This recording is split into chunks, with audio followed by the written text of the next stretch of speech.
Padre, del Hijo y del Espíritu Santo. Amén. Amén. Siéntense, por favor.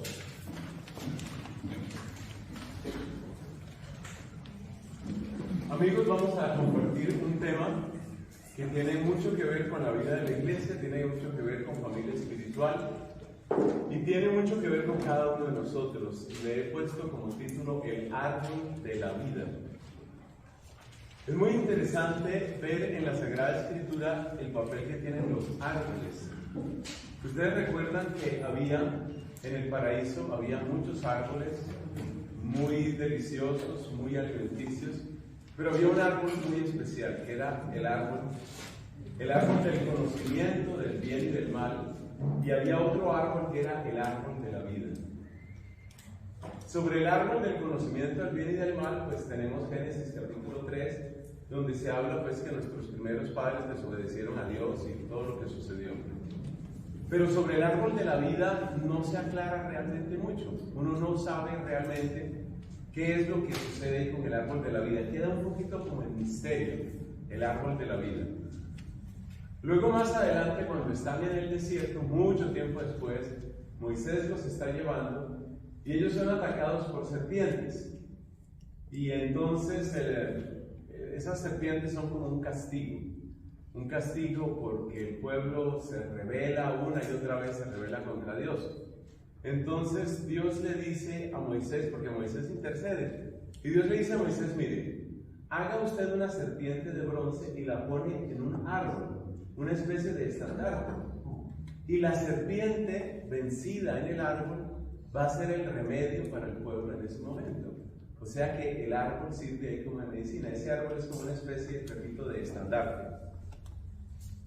Luego encontramos en el profeta Ezequiel, encontramos que del altar del templo, del nuevo templo que ve Ezequiel, sale una cantidad de agua, y esa agua genera árboles que tienen hojas medicinales y que dan abundantísimo y deliciosísimo fruto.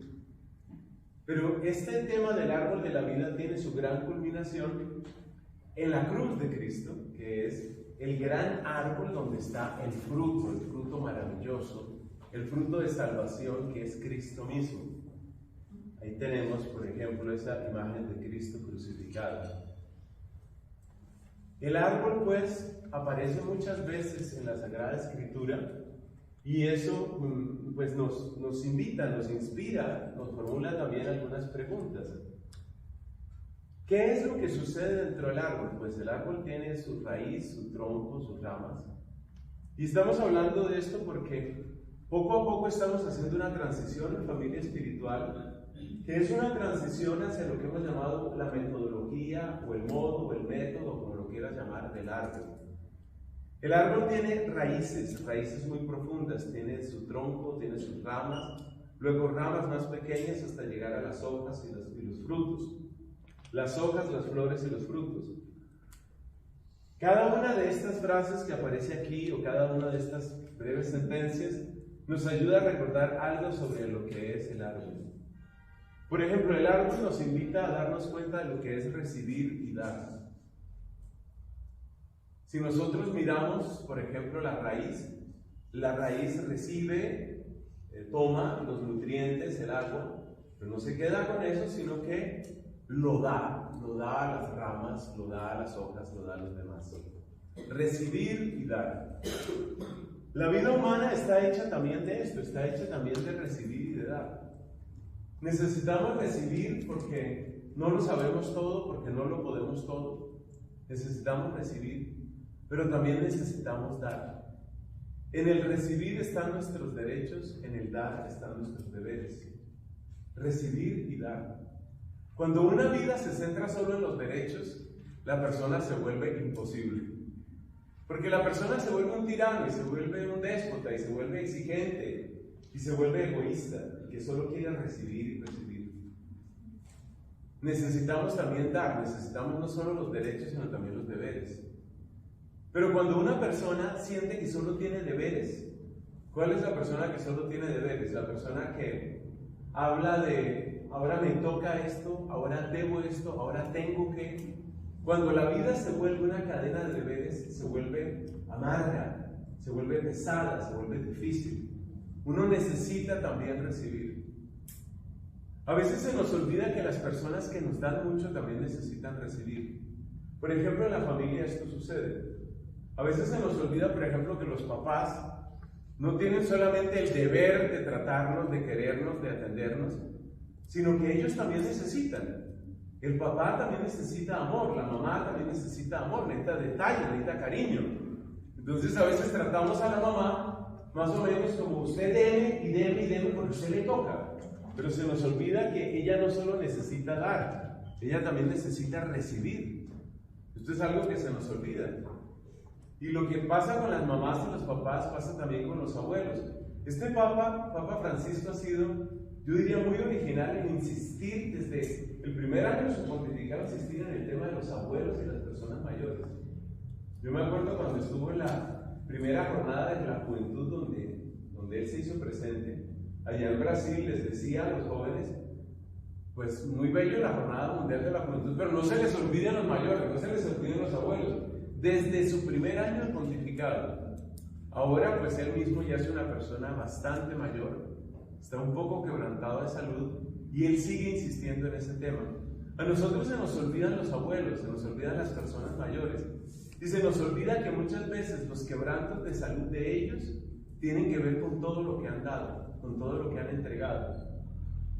Una cosa que a mí me conmueve, pero voy a tratar de no llorar cuando pienso en mi papá, es que parte de las dolencias de mi papá tienen que ver con todos los sacrificios que tuvo que hacer durante muchos años para que nosotros tuviéramos lo mejor. Los sacrificios que hacía Chicho, como siempre le llamamos, implicaron que él dañó una parte de su alimentación por su sacrificio con nosotros. El daño de su alimentación y el problema de la hipertensión le arruinaron los riñones. El daño de los riñones lo llevó a la condición de diálisis continua, pues, la que tenía. Es decir, una parte de la muerte de mi papá se debe a lo que él entregó. Y a mí me conmueve mucho el caso de tantas mujeres mayores que tienen situaciones de osteoporosis, entre otras cosas porque se descalcificaron en los procesos de embarazo. Resulta que ¿de dónde va a salir el calcio para los niños, para el bebé? ¿De dónde sale? Pues sale básicamente de la mamá. Es decir, la mamá se despoja de una gran cantidad de lo que ella tiene. Y esto pues es impresionante. Entonces son cosas que nosotros olvidamos. Muchas veces nos olvidamos de los sacrificios que hacen los docentes. No me puedo quejar yo como sacerdote, pero me doy cuenta que a veces también pasa con los sacerdotes. La gente tiene una gran cantidad de conciencia de lo que debe dar el sacerdote y que el sacerdote pues no se equivoque, que el sacerdote haga las cosas bien, que el sacerdote y el sacerdote. Pero a veces se les olvida que el sacerdote también necesita recibir. Yo no, en general digo, yo no puedo quejarme porque yo recibo muchísimo amor de muchas personas. Pero sí es verdad que a veces a la persona se le olvida que el sacerdote no es solamente un funcionario que trabaja, que hace cosas, sino que también es una persona humana que también tiene problemas, tiene enfermedades o necesita ser escuchado, lo que sea. Entonces el recibir y el dar, esto es importante recordarlo. Sobre todo por una cosa, porque los que hoy nos sentimos fuertes, o tal vez fuimos fuertes, no siempre vamos a ser fuertes. Es decir, si hoy sientes que tienes mucha fuerza para resolver tu vida y hacer lo que se te dé la puerca gana, tú no vas a ser siempre así. Hay un momento en el que tú también vas a necesitar y vas a necesitar recibir. O sea que esto es importante. Y los árboles en su serenidad y en su silencio nos recuerdan esto. Tengan en cuenta que esta no es una terapia para abrazar árboles, pero sí es un buen momento para recordar que los árboles nos enseñan cosas. Recibir y dar. Pasemos a nuestra segunda sentencia, nuestra segunda frase. Significar y pertenecer. En el árbol, cada cosa tiene su lugar. Cada cosa tiene su lugar. La flor no podría existir sin todas las ramitas y ramas y tronco y raíz. La flor existe porque existe todo lo otro. Esto es interesante. El significado lo adquiere el lugar en donde yo estoy. Y ese significado, en el caso de la iglesia, pues se expresa a través de los distintos talentos, a través de los distintos dones, a través de lo que cada uno de nosotros tiene. Yo me pongo a pensar, en mi propio caso, me pongo a pensar todo lo que yo he recibido, y a veces la gente es muy generosa, y la predicación suya, y usted es una bendición. Pues sí, Dios quiera que siempre sea una bendición, pero observa un detalle. ¿Yo por qué puedo hacer eso? Pues porque he recibido un montón, y porque la comunidad me ha puesto en lo que me ha puesto. O sea, yo soy parte de una estructura, y solo dentro de esa estructura puedo dar todo lo que en este momento puedo dar. Todo lo que yo puedo dar, lo puedo dar por el lugar donde estoy, por la estructura donde estoy, por el árbol donde estoy, por eso lo puedo dar. Esto significa que nosotros solo alcanzamos nuestra plenitud perteneciendo. La importancia del verbo pertenecer. Esto es fundamental. Además es una necesidad emocional, una necesidad afectiva, es una necesidad de todo ser humano, la necesidad de pertenecer. Esto explica algunas de las dificultades que todos hemos pasado o estamos pasando o vamos a pasar en nuestra adolescencia. Porque es que resulta que la adolescencia es el tiempo complicado en donde la pertenencia se complica. ¿Por qué se complica? Pues porque yo vengo de una familia, pero yo no soy simplemente un apéndice de una familia. Yo no soy simplemente la prolongación o la repetición de mi papá, de mi mamá, yo soy otra cosa. Pero entonces, ¿qué soy? Ahí es donde el pertenecer se complica, y por eso la adolescencia suele ser un tiempo pues que no es fácil, pero no es fácil para nadie, por eso tenemos crisis y dificultades y rebeldías. Claro, hay que saber vivirlas de la mejor manera, de la manera pues que haga menos daño, que sea más productiva, que sea más positiva. Pero todos pasamos por ahí porque resulta que yo quiero pertenecer también a otras cosas, quiero pertenecer a otros grupos, quiero pertenecer a grupos de amigos. En casos graves, las personas terminan buscando pertenecer, por ejemplo, a pandillas. Y como comentaba en otra predicación, entonces el hijo que no hacía ningún caso en la casa no le obedecía a nadie, pero llega a la pandilla y en la pandilla todo lo que diga el jefe de la pandilla, sí señor, sí señor, sí señor. Entonces, ¿eso qué es? Pues eso es necesidad de pertenecer, es necesidad de ser parte de, ser parte de. Aquí tengo que hacer una anotación que tiene que ver con nuestra Iglesia Católica. Este tema de la pertenencia es algo que se debilitó muchísimo durante muchísimo tiempo en la iglesia. Tenemos que ser sinceros. Es parecido a algo que mencionaba en la predicación de anoche. Cuando yo era niño, la pertenencia a la Iglesia Católica, ¿qué era? Ir a la parroquia. Y uno sentía que con ir a la parroquia y con ir a misa ya uno era católico, ya está. Ya fui a la parroquia. Y en la parroquia uno a quién conoce. O sea, yo trato de acordarme más o menos así mi tiempo pues de niñez, de adolescencia, de juventud. Y uno conocía unas poquitas personas, a veces únicamente los vecinos. Entonces uno llegaba a la parroquia, llegaba allá, participaba de la celebración y salía. Si te das cuenta, el sentido de pertenencia es mínimo. El sentido de pertenencia es mínimo. Es una participación demasiado anónima. Y esa participación anónima, esa participación sin nombre, era suficiente, o parecía suficiente en aquella época, porque las costumbres, porque la parte moral estaba más o menos clara. Es decir, lo que se enseñaba en cada familia era más o menos igual, lo que se enseñaba en el colegio era igual. Entonces el colegio reforzaba lo que enseñaba la familia reforzaba lo que se enseñaba en el colegio, y pues así las cosas funcionaban. Pero después resulta que en el colegio, o sea, ¿qué se encuentran los niños o niñas hoy en el colegio? Se encuentran de todo, en todos los sentidos, en sentidos morales. Entonces probablemente algunos de ustedes, de los más jóvenes, ustedes tienen compañeros que no creen en Dios, que se burlan de Dios. Eso era absolutamente excepcional en mi tiempo, pero cada vez es más. Entonces, y para allá pues va el mundo. Entonces, tengo compañeros musulmanes, compañeros ateos, compañeros satánicos, tengo amigas lesbianas, tengo amigos homosexuales, tengo otra persona que se declara transexual, el otro no cree en el matrimonio, el otro cree en las relaciones poliamorosas. Entonces todo eso se convierte en una cantidad de ruido.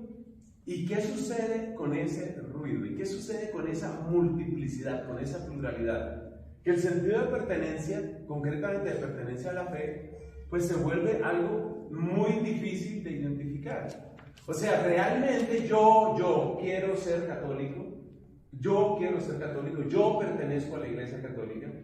Es evidente que la persona que aparece una vez a la semana por la iglesia y que ve una misa y que más o menos entiende o no entiende la homilía, porque a veces el padre no me entiende nada, la persona que va allí, ¿qué pertenencia, qué sentido de pertenencia va a tener? Y si miramos la catequesis que se da en los colegios, incluyendo los colegios católicos, no quiero imaginarme lo que está pasando en colegios públicos, pues el sentido de pertenencia es mínimo. Por eso, por lo menos desde hace 30 años, ojo con esto, y la cifra la tengo muy clara, porque el año en el que yo me ordené, que fue en 1992, fue también el año en que se reunió la Conferencia de los Obispos de América Latina y el Caribe en la ciudad de Santo Domingo, República Dominicana. Eso fue hace 30 años. Y ya los obispos, hace 30 años, estaban diciendo: la supervivencia de la fe solo se puede conseguir a través de pequeñas comunidades. Pequeñas comunidades. Es decir, donde tú tengas rostro, donde tú existas, donde se te note quién eres, donde tus talentos puedan ponerse a funcionar y donde tus defectos no se puedan esconder. Esa es una pequeña comunidad. La pequeña comunidad es el lugar donde mis talentos pueden florecer y mis problemas no se pueden esconder. Escriba esa frase que le conviene. Una pequeña comunidad, que es el lugar donde mis talentos pueden florecer y donde mis defectos no se pueden esconder. Y las dos cosas son importantes, porque cuando tus talentos, los tuyos, cuando tus talentos pueden aparecer, tú tienes un sentido de realización, de propósito, de alegría. Yo sirvo para algo, yo estoy haciendo algo. Y es muy importante también lo otro, que mis defectos no se pueden esconder. Esto también es fundamental, que uno no pueda esconderse. Recuerde usted que ¿dónde trataron de esconderse Adán y Eva después del pecado? Trataron de esconderse precisamente entre los árboles del jardín. Trataron de esconderse. Y resulta que cuando uno trata de esconderse de la mirada de Dios, cuando uno trata de esconderse de aquellos que nos guían, de aquellos que nos alimentan, de aquellos que nos orientan, quienes están haciendo, cuando uno trata de esconderse, uno se esconde para su propia desgracia. Porque resulta que hay uno que se llama el demonio, que lo que quiere es precisamente que tú te escondas. Porque cuando tú te escondes, porque cuando tú te aíslas, ahí es cuando eres presa fácil. Es muy difícil para el demonio meter sus garras, meter sus dientes, meter sus colmillos en una persona a la que se le notan los defectos. Porque resulta que si nosotros formamos comunidad y tú te das cuenta que, por ejemplo, este servidor, Fray Nelson, tú te das cuenta que Fray Nelson está celebrando la misa con pereza, con desgano, con descuido, y tú y yo somos comunidad, y tú me empiezas a decir: Fray Nelson, ¿tú estás bien? Es que te noto distante, te noto frío, te noto, ese no eres tú, ¿qué está pasando contigo? Eso me defiende. Tú me defiendes. Tú me defiendes cuando tú me conoces y cuando se me notan mis defectos, tú me defiendes. Pero si resulta que Fray Nelson no le rinde cuentas a nadie, no se mete con nadie y está aislado, el día que se empieza a hundir, se lo traga entero Satanás, sin ningún problema. O sea que este tema de la pertenencia es un tema, como nos decían los obispos en Santo Domingo, tiene que ver con la supervivencia de la fe. Dicho de otra manera, el que se quede, esto se lo han oído ustedes a Lina Catarina, y me lo han oído a mí muchas veces, el que se queda sin comunidad se hunde. Y uno no está en comunidad porque sea bonito. Hay días que es bonito, hay días que no es bonito. Lo mismo que la familia. No me vengas a decir que todos los días tú estás feliz en tu familia, feliz, Dios, toda tu familia. No, hay días que son aburridos, hay días que son tristes, hay días que uno quisiera como empacar a toda la gente y mandarla en barco a Japón. Pero sigue siendo tu familia. Entonces la comunidad es algo parecido a la familia, por eso esta comunidad se llama familia espiritual. Entonces no todas las veces es bonito, no todas las veces uno siente alegría, pero es indispensable. Y es indispensable porque si tú no perteneces, entonces no se te ven los defectos. Y que no se te vean los defectos es un problema muy grave, porque quiere decir que por ahí te entra el cáncer, por ahí te entra el enemigo, por ahí se van destruyendo las cosas. Significar y pertenecer. Entonces, ¿qué pasa? Que cuando una comunidad es relativamente pequeña, pues en una comunidad pequeña pues ya funciona en la estructura de familia. Pero cuando nosotros estamos hablando, en esta convivencia hay más de 50 personas. Cuando estamos hablando de más de 50 personas, uno no las conoce a todas, seamos sinceros. Uno no las conoce a todas. Yo, por ejemplo, noto que algunas de las personas que estaban anoche, por supuesto, y que estaban en el desayuno, no están ahora aquí. Eso lo noto yo, porque un poquito por mi responsabilidad a mí me toca estar así, a ver aquí qué pasó, quién llegó, quién no llegó, quién llegó a desayunar tarde, quién desayuna en 2 mesas. De todo se da cuenta uno. Eso me toca a mí. Pero yo estoy seguro que muchos de ustedes han compartido la oración aquí y no se dieron cuenta que hay gente que no estuvo en la oración ni está ahora mismo acá, no están. Entonces yo apenas termine la charla, yo tengo que preguntar qué pasó con tal persona, pues aparte de los queridos niños que ya sabemos están en sus propias edades, los niños muy pequeños. Entonces, pertenecer es eso. Pertenecer es que me puedan extrañar. Pertenecer es que se note mi ausencia. Pertenecer es que se note mi defecto.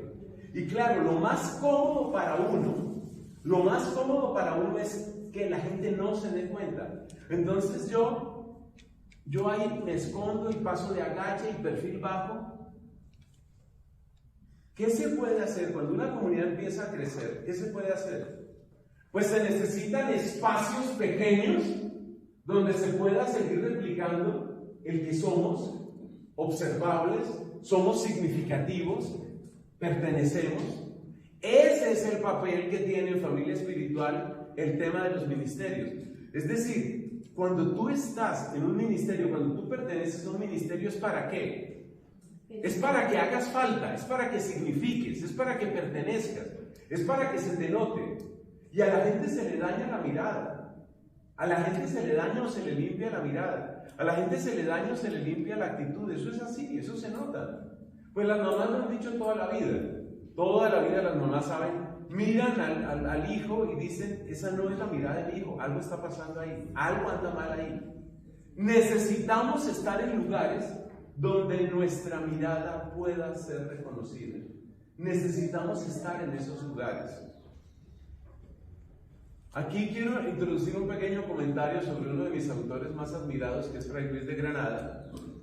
Desde Cuaresma y luego toda la Pascua hice el ejercicio de leer fragmentos de una obra de él que es Un camino a la santidad y que se llama Guía de Pecadores. Y hacia el final de la Guía de Pecadores, Luis de Granada presenta esta síntesis para la persona que quiera ser santo, para que lo escriban los que quieran ser santos.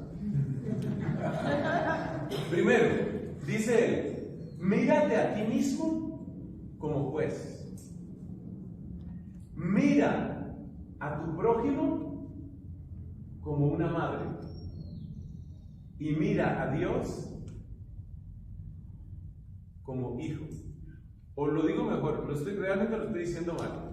Siéntete, con el verbo sentir se entiende mejor. Siéntete juez con respecto a ti, siéntete mamá con respecto a tu prójimo y siéntete hija o hijo, siéntete hijo con respecto a Dios. Para Luis de Granada esas son las 3 palabras claves. Que te sientas hijo con respecto a Dios, que te sientas mamá, y no dice papá, ojo, dice mamá, que te sientas mamá con respecto al prójimo y que te sientas juez con respecto a ti. Entonces dice, Que te sientas juez con respecto a ti para que no estés buscando justificaciones de todas tus mediocridades y pecados que todos tenemos. Por eso hay que sentirse uno juez con respecto a uno mismo. Que te sientas hijo con respecto a Dios para que sepas que Dios exige, pero sobre todo te ama y te espera y te busca. Y que te sientas mamá con respecto a tu propio. Ahí entramos a la tercera frase. ¿Para qué estamos en una estructura de árbol? Para cuidar a otros y para ser cuidados por otros. Cuidar es aburrido. La mayor parte del tiempo es aburrido. Cuidar es aburrido. O lo podemos decir de otra manera, aburrido es cuidar. Cuidar es aburrido. ¿Por qué cuidar es aburrido? Porque cuidar significa lastimar tu agenda, lastimar tus intereses, lastimar tu tiempo. Hace poco hablaba con una señora joven, no es de familia espiritual, que está en un proceso muy complicado en su matrimonio, prácticamente el proceso de separación. Y ella me contaba un poco, es la versión de ella, pero tengo razones para creer que es correcta. Ella me contaba un poco sobre lo que dice su esposo, que hasta ahora es su esposo, pero eso va muy mal. Y mira lo que ella decía, es que él dice que necesita ser libre, que él necesita su espacio, que él tiene que trabajar por su felicidad. Entonces que ya está cansado de trabajar, está cansado de cuidar niños pequeños, está cuidado de sacar de su tiempo. Es decir, él quiere domingos divertidos. Él no quiere domingos así, otra vez con los niños, y otra vez a jugar con los niños, y otra vez con los niños. Cuidar es aburrido, porque cuidar significa sacar de ti, sacar de tu tiempo, sacar de tus intereses, cuando tú quisieras hacer otras cosas. Entonces, por ejemplo, estás en familia, y tú quisieras ver una película, pero no es una película terrible ni corrupta, pero es una película para gente adulta, por su trama, por lo que aparece ahí. Tú tienes niños pequeños, mamá, miramos una película, tú sabes que no se puede ver la película que tú quisieras, entonces toca ver la película del niño. Y entonces la película del niño te parece un poco tonta y entonces toca ver la película. Entonces toca salir de uno mismo. Cuidar significa eso, cuidar significa salir. Pero fíjate que cuidar es también una necesidad del corazón humano. ¿Qué es lo que está buscando la gente masivamente en medio de su soledad? Mascotas. Y las mascotas, pues en realidad no son para cuidar los apartamentos. Las mascotas son para ser cuidadas. O sea, uno necesita cuidar. Pero cuidar es pesado, cuidar puede ser aburrido, cuidar es exigente. Además, cuidar no siempre es bien recibido, no siempre. Y aquí vuelvo al ejemplo, pues, típico de familia, el papá, la mamá. Eso de que es por tu bien y el hijo hace mala cara o grita o insulta o lo que sea. Cuidar no es fácil, porque muchas veces se enfrenta con la indiferencia y se enfrenta con la ingratitud. Y eso nos pasa también a nosotros los sacerdotes, que tenemos alguna forma de paternidad espiritual. Y yo creo que a quienes tienen otras paternidades y maternidades espirituales les pasa lo mismo. Cuidar siempre significa eso. O sea que cuidar es doblemente difícil. Primero porque tengo que marginar por lo menos parcialmente mis intereses. Lo que yo quisiera hacer, lo que a mí me gustaría hacer. Y segundo porque después de que ya sacrifiqué mis intereses, resulta que tampoco es bien recibido lo que hago. Eso es pesado, eso es aburrido, eso es difícil. Uno pierde amigos, lo digo por el caso del sacerdote, uno pierde amigos, a uno le toca ver malas caras, uno recibe insultos. Les he comentado, yo no he vuelto a hablar de eso, en parte porque ha disminuido, en parte porque he bloqueado a mucha gente y en parte porque pues uno se acostumbra, o sea, uno sabe que eso es así, pero realmente a mí todos los días me llegan insultos. Todos los días me llegan insultos. Insultos sobre mi sexualidad. El último ayer me mandaron una vulgaridad asquerosa sobre mi sexualidad, sobre el tema de los abusos a los niños, sobre el tema de que uno es inquisidor, sobre el tema de que uno es hipócrita, sobre todos los días llegan insultos. O sea, el precio por hacer el bien muchas veces es ese, es el maltrato, es el insulto. Junto a eso, todo hay que decirlo, hay toneladas de amor, hay cantidad de gente que ora, que bendice, que lo protege. A mí me conmueve mucho la gente que le dice a uno: Padre, todos los días lo estoy bendiciendo, le pido a Dios que bendiga su cuerpo y su alma. Además, la gente le da consejos a uno. Hace poco me escribieron: Padre, ya no se hace más. Le dan consejos a uno. Por allá resultó un señor que ese comentario no lo publiqué: Padre, me extraña que usted sucumba a las modas de este tiempo. Usted no tiene que casar. Ahora pues yo sucumbí. ¿Dónde recibe uno cuidado? ¿Dónde cuida uno y dónde uno es cuidado? Un término que se utiliza mucho es red de apoyo. ¿Por qué se está suicidando la gente? El problema es ese. En buena parte es eso. Por favor, tomemos el tema del suicidio en serio. Aquí lo hemos hablado desde hace años. Y como me ha pasado con otras cosas, cuando empecé a hablar del suicidio, toda la gente decía: no, pero qué exagerado, pero qué trágico. No es cierto, no estoy exagerando nada. La primera causa de muerte masculina en el Reino Unido es el suicidio.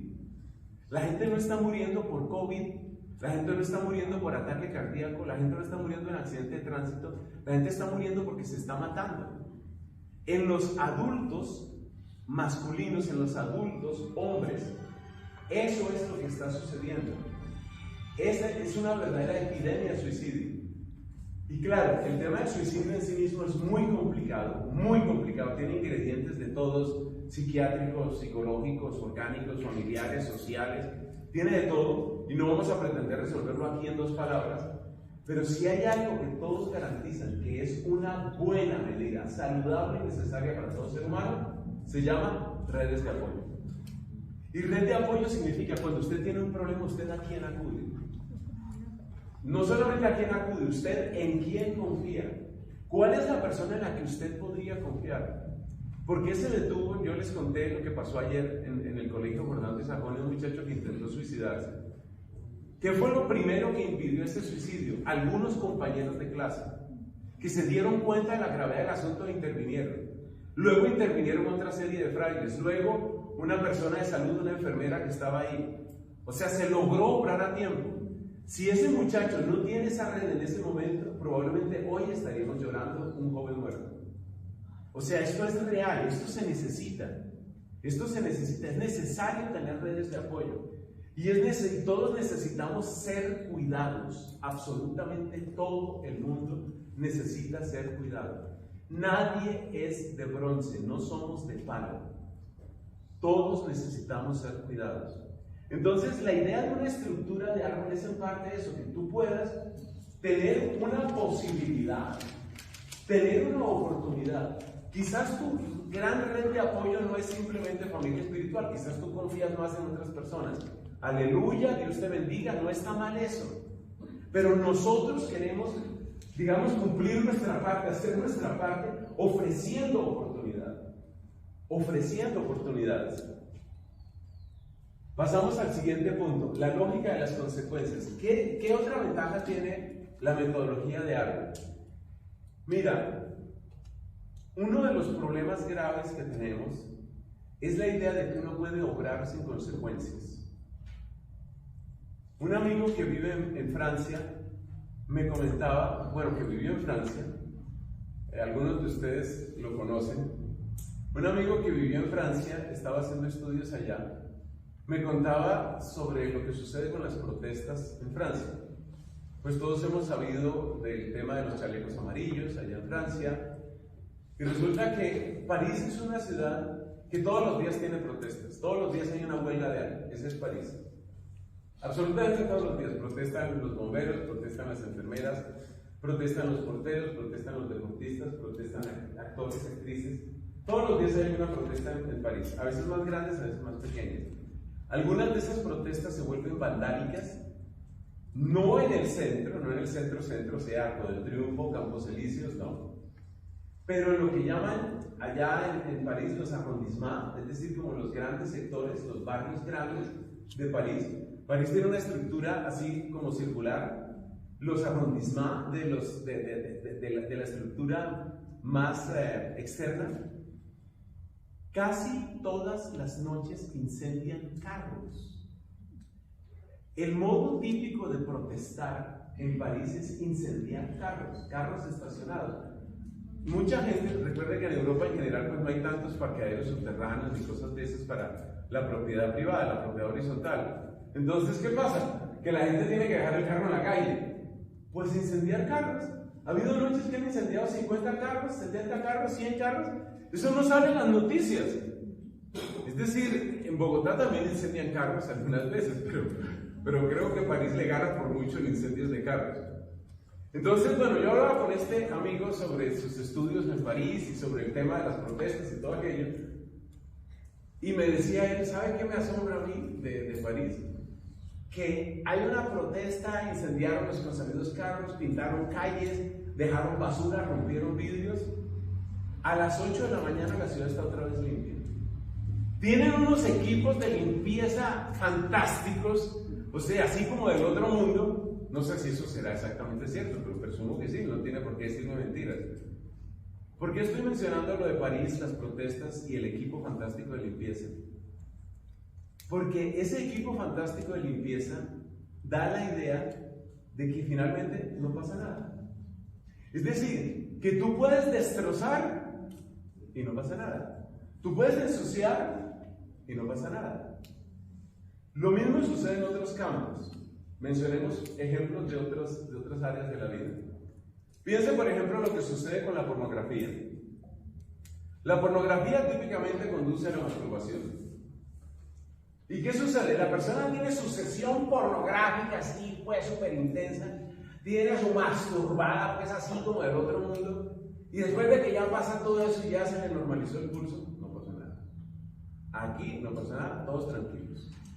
Esa idea de que se puede hacer lo que sea y no pasa nada, que es la misma idea de los noviazgos, por eso la importancia de los anticonceptivos en los noviazgos. ¿Para qué se quieren los anticonceptivos en los noviazgos?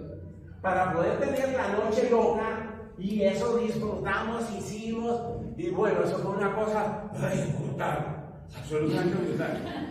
Pero después al otro día, aquí no pasó nada. O sea, cada uno se baña, se ducha, lava su ropita, lava las sábanas y aquí no ha pasado nada. Esa idea de que aquí no ha pasado nada nos hace un daño terrible. Nos hace un daño terrible. Porque resulta que es una mentira. Después de la sesión de pornografía y de la sesión de masturbación, sí pasa algo. Algo que queda en el corazón, algo que queda en la mirada y se nota, algo que queda en la conversación, algo que queda en el cerebro. Después de que tú has utilizado el cuerpo del hombre o el cuerpo de la mujer simplemente para excitarte, tú no miras igual ni a los hombres ni a las mujeres. Sí pasa algo, sí hay algo que queda dentro de ti. Entonces la ilusión de que no pasa nada es una de las cosas que más daño nos hace en este tiempo. La ilusión de que se puede destruir una ciudad y a las 8 de la mañana va a estar igual. La ilusión de que se puede tener sexo con la novia, o el novio o no novio, que se puede hacer lo que sea y al otro día nos duchamos y estamos tranquilos y aquí no ha pasado nada. Eso va creando un sentido irreal con respecto a la responsabilidad y eso nos hace un daño terrible. Pero resulta que hemos dicho que dentro de una pequeña comunidad uno pertenece.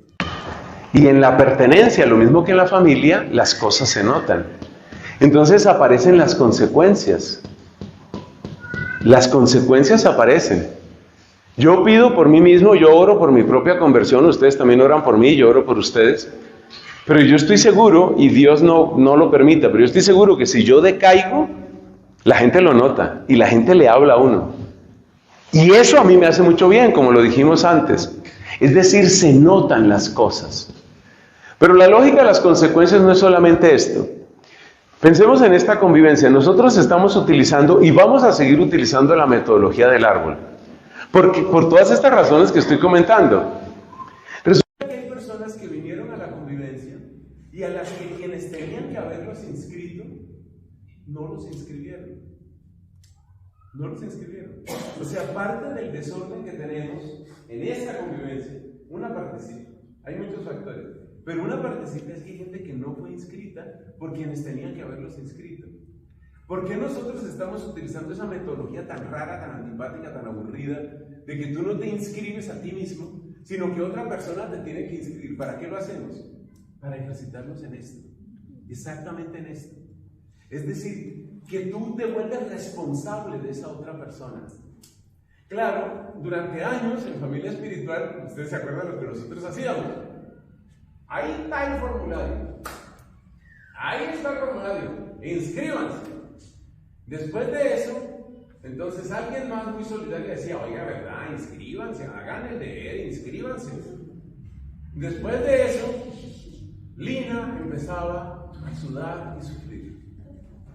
Mandaba un mensaje: hermanos queridos, necesitamos confirmar, por favor, necesitamos confirmar. Por favor, por favor. Después de eso, Renelson se arrodillaba. Inscríbanse, por favor. No es difícil. Le va a tomar minuto y medio, inscríbase.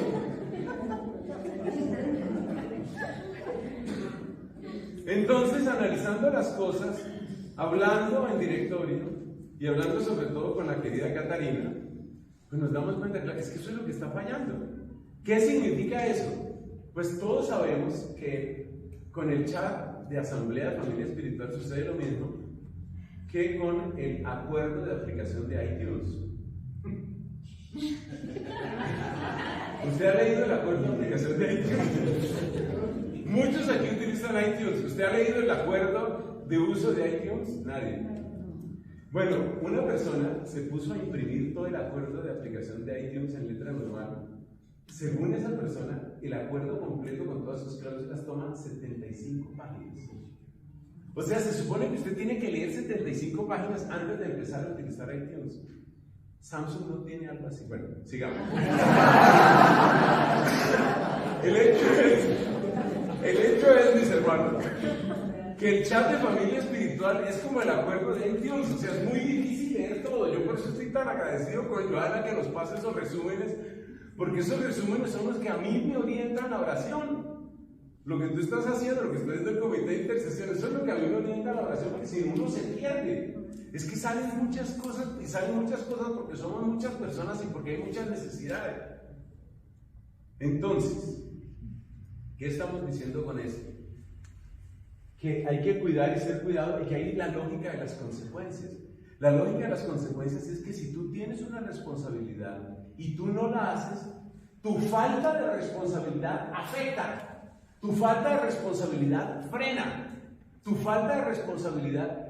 Oiga, y desde que estamos en esto, ha crecido la responsabilidad.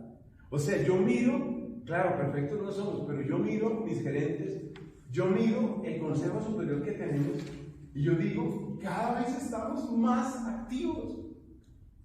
Por ejemplo, usted como director, usted no tiene vacaciones. Esa parte no la habíamos dicho, pero estaba en el acuerdo en la página 43. Como director de ministerio o como coordinador de comité, usted no tiene vacaciones. ¿Qué quiere decir eso? Que si aquí no están, por ejemplo, si en este momento no están algunas personas, esas personas pertenecen a algún ministerio, a algún comité, pertenecen a algo. Entonces, ¿qué quiere decir que usted no tiene vacaciones? Que a usted le toca hacer lo mismo que hacen las mamás. Yo voy a citar a una mamá, sigamos con Joana. Joana, querida, tiene 2 hijos. Una hijita, allá presente, hermosa, ella llamada Luciana. Un joven valiente, llamado Santiago, aquí presente. Entonces, ¿qué pasa? Que Joana no va a ninguna parte sin estar pendiente dónde está y dónde está. Eso es lo que queremos. Acuérdese de Fray Luis de Granada. Ser santo es sentirse juez con respecto a uno mismo, sentirse mamá con respecto al prójimo. O sea, lo que es Joana con respecto a Santiago y Luciana, eso nos toca hacer a nosotros con respecto a nuestros prójimos. Entonces, ¿por qué no está? Entonces, si usted es directora de ministerio y hay gente que vino a la convivencia y no está aquí, usted tiene que saber por qué no está. Usted tiene que saberlo. De manera que si yo parara en este momento mi charla y dijera, usted que es directora, ¿usted sabe por qué no está tal persona? Sí, sé que no está por esta y esta razón. Eso es ser mamá. Y eso es lo que nos lleva a la lógica, a las consecuencias. Si usted se descuida, pasa lo mismo que cuando una mamá es descuidada, exactamente lo mismo. Usted se descuida y pasa esto. Pero por otra parte, si usted siembra, si usted tiene sus reuniones, si usted tiene sus discos que llamamos nosotros, si usted tiene sus discos, si usted está pendiente, si usted está orando, y aquí quiero poner un ejemplo que a todos nos ha servido mucho, por lo menos a mí me conmueve mucho, que es aquí la querida Ángela Jimena. Casi todos los días nos manda algún momento de oración ante el Santísimo. Está orando por ustedes, está orando por ustedes. Eso es lo que necesitamos.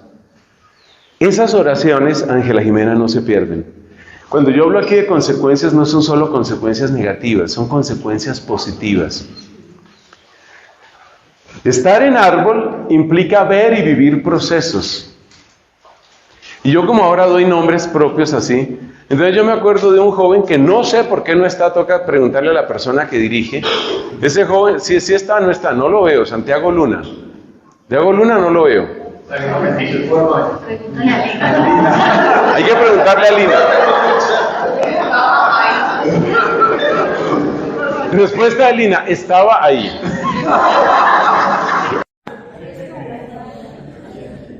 Entonces, varias veces hemos comentado con varios amigos el proceso de Santiago. Muchos aquí nos acordamos la primera convivencia cuando estuvo Santiago en la casa San Pedro Claver, ciudad de Bogotá.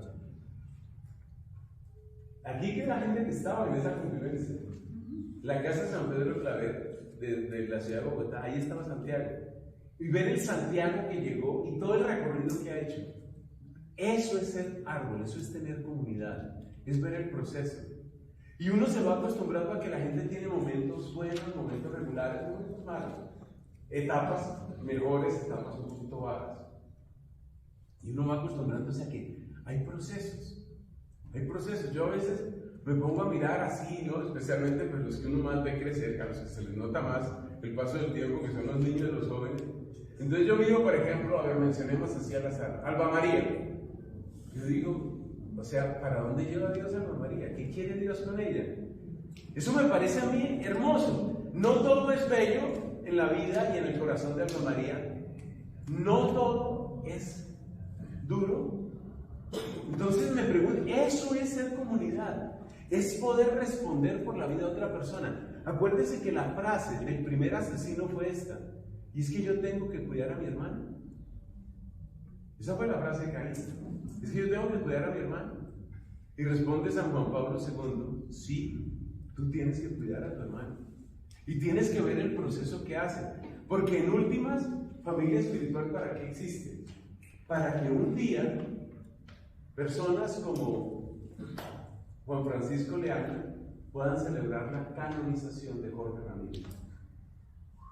Ustedes se imaginan a Juan Francisco Leaño por allá en la plaza de San Pedro, ya será un hombre grande, barbado, viejo,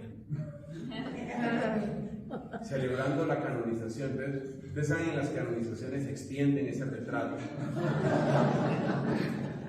Ustedes salen así la barba entre canos.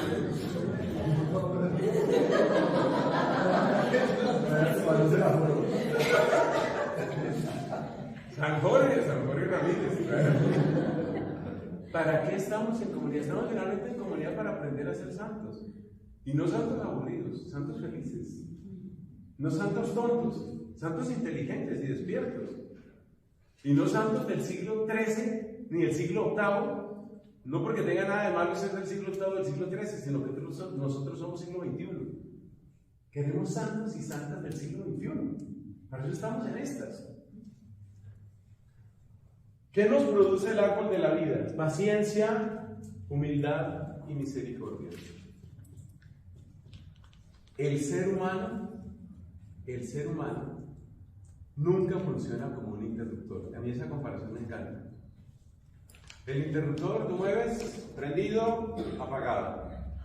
El ser humano no es así. Nuestra conversión, nuestro camino siempre es lento. Le decía Dios a Santa Catalina, bien sé yo, una de mis frases favoritas, bien sé yo que el alma es primero imperfecta y luego perfecta. La única vez que yo recuerdo haber tenido un encuentro personal con Catalina, esto lo he comentado ya con algunos de ustedes, en que yo siento que ella realmente se me manifestó y yo conversé con ella. En esa oportunidad, ella me preguntó, ¿tú por qué no me llamaste antes? Por una situación que yo estaba viviendo. ¿Tú por qué no me llamaste antes? Y yo le respondí porque ella estaba ahí. Yo le respondí porque yo tenía miedo. Y me preguntó, ¿y tú por qué tienes miedo? Y le dije, tengo miedo porque soy mediocre. Porque yo no soy el sacerdote que yo quisiera ser. Porque yo dejo mucho que desear. Se quedó en silencio un momento y luego me dijo, poco a poco. Poco a poco. Y se fue. Si quiere creerlo, créalo. Si no quiere creerlo, no lo crea. Pero eso me pasó. Eso me sanó bastante del miedo. Yo hablo mucho de ella. Como ustedes saben, hago oración. Y recomiendo la oración con ella. Pero la verdad es que es una mujer a la que yo le he tenido mucho miedo. Porque es que es demasiado buena, es que es demasiado santa, es que es demasiado sabia, es que es demasiado de todo. Pero ella me manifestó a mí. Y eso me pasó. Y ella me mostró esto, que es proceso. Y desde esa ocasión, esto sucedió el año pasado, desde esa ocasión mi vida ha tenido unos cambios que tienen que ver con la presencia de esta santa mujer. Paciencia, humildad y misericordia. El ser humano va así, poco a poco. ¿Cómo se reconstruye un matrimonio? Poco a poco. ¿Cómo se recupera el respeto y el amor de un hijo? Poco a poco. ¿Qué podemos hacer para enamorar un corazón de Cristo? Ustedes me conocen, yo quisiera que todos los corazones ya estuvieran así súper enamorados de Cristo. Y yo veo a unos muy convencidos y otros los veo así como bueno, sí, aquí estoy. Hecho su chorra.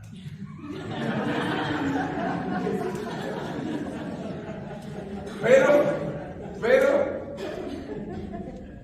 paciencia, humildad, misericordia. ¿Y qué es lo que Dios me recuerda todos los días? ¿Usted se acuerda cómo era usted? ¿Usted se acuerda cómo era usted? ¿Y usted se acuerda todo lo que yo he hecho por usted? ¿Y cómo es? ¿Y usted se acuerda todo lo que yo le he dado a usted y cómo usted ha respondido? ¿Y entonces qué concluye uno? De acuerdo, poco a poco. Entonces uno va con la paciencia y con la humildad y con la misericordia. Termino contándoles que todo esto lo resumieron nuestros obispos, que Dios ilumine y orar mucho por nuestros obispos y sacerdotes. Desde hace años, por lo menos 30 años, ellos han resumido esto, pero sobre todo en la Conferencia Episcopal de Aparecida, para allá como 2005 fue eso.